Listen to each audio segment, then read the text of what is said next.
for you today because of a little movie called Harold and Maude.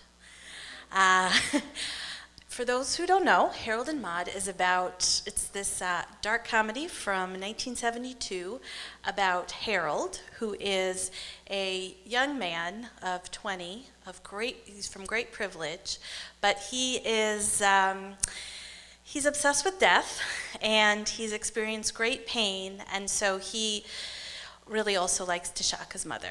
And then the movie's also about Maude, who is nearly 80. She is a very spunky woman who just lives in the moment, feels absolutely like bursting into song. She dances wherever she is, and she feels great connection to people, even though she's experienced tremendous hardship in her life. And it's a love story. So this Harold and Maude was my mom's favorite movie. She first saw it as a teenager, and she absolutely loved it and really connected to the story.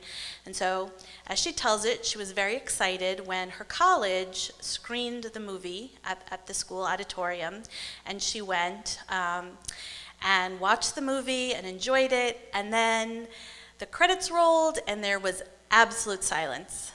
Just no reaction, except sort of mouths agape, jaws on the floor. And then she heard the sound of clapping, one person clapping, and she turned around and looked up, and in the balcony she saw this man just applauding, and his applause was just reverberating throughout the entire theater. And she thought, I have to meet that guy.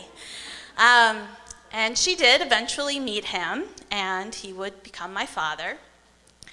My parents are very different kind of people. My mom is very organized, very hypervigilant, worries a lot. When I was 13, I lost my house key, and I never got another one. To this day, I don't have one. My father was a lot less responsible. He was the kind of person who just did not think no parking signs applied to him. And I learned at a very young age that tow trucks did think that the no parking signs applied to him.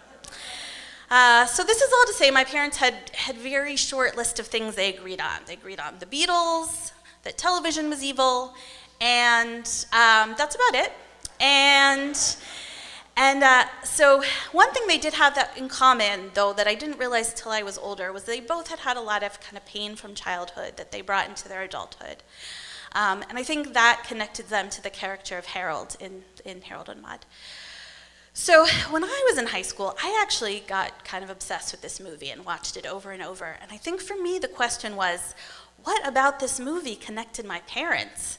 And then it dawned on me, my parents were both Harolds. And then I thought, the next question was, well, how does a relationship work between two Harolds? And the answer is that it doesn't. No, not at all. It doesn't work at all. So after, many separations, my parents finally divorced when I was 9, and it was not a happy, amicable, friendly divorce, as most aren't. So I feel like it was just your ordinary, very typical, totally devastating divorce. And I think one way I understood it was, okay, well, you need a Maude in the mix. You need somebody who is light, who can really experience pain but kind of move through it, who is just, not weighed down, and that was really needed and not there. So that was how I understood things, and that made sense to me for the longest time. But my story has a very interesting postscript, I think, which is that in the past few years, nearly 30 years after this divorce, my parents have kind of a nascent friendship, and that correlated with them becoming grandparents.